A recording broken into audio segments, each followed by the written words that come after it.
தீவிர வாக்காளர் திருத்தம் இந்த படிவம் நிறைய கன்ஃபியூஷன் இருக்குங்கன்னா இல்லைன்னு நான் சொல்லல. அது ஆன்லைன்ல ஏகப்பட்ட கன்ஃபியூஷன். அதை நம்முடைய தலைமை தேர்தல் அதிகாரி உடனடியாக ரெக்டிஃபை பண்ணும் ஆன்லைன்ல. ஆஃப்லைனை பொறுத்த வரைக்கும் இன்னைக்கு கண்டிப்பா வீட்டில் இருக்கக்கூடிய பெரியவர்கள், தாய்மார்கள், இளைஞர்கள் யாராக இருந்தாலும் 2002 எஸ்ஐஆர்ல உதாரணத்துக்கு நான் இல்லை, என் பேர் அதுல இல்ல. ஏன்னா அப்ப எனக்கு 18 வயசு பூர்த்தி ஆகலிங்கன்னா என் பேர் என் தொகுதியில் இல்ல. இப்ப நான் என்ன செய்யணும்? நான் புதுசா ஒரு ஃபார்மை கொடுக்கணும். என் பேர் 2002 இல்ல அப்படிங்கிறவங்க புதுசா ஒரு ஃபார்ம் 6 கொடுக்கணும். நான் வாக்காளர், என்னை இணைச்சுக்குங்க. இந்த பாருங்க 13 ஐடி கார்டு இருக்கு, அதுல ஏதாச்சும் ஐடி கார்டு நான் கொடுக்கற பாருங்க. எங்க அப்பா 2002 ஃபார்ம்ல இருந்தாரு, எங்க அம்மா 2002 ஃபார்ம்ல இருந்தாங்க, அவங்க அப்படி காட்டணும்.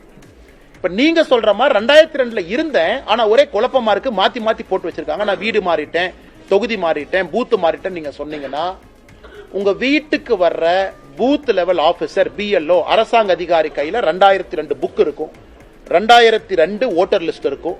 அதுல தயவு செய்து அதை பாருங்க. நீங்க வெறும் போட்டோ மட்டும் ஒட்டினா போதும். போட்டோ ஒட்டிட்டு 2002 லிஸ்ட்ல உங்க பேர் எங்க இருக்கு பிரிண்ட் ஆயிருக்கும்.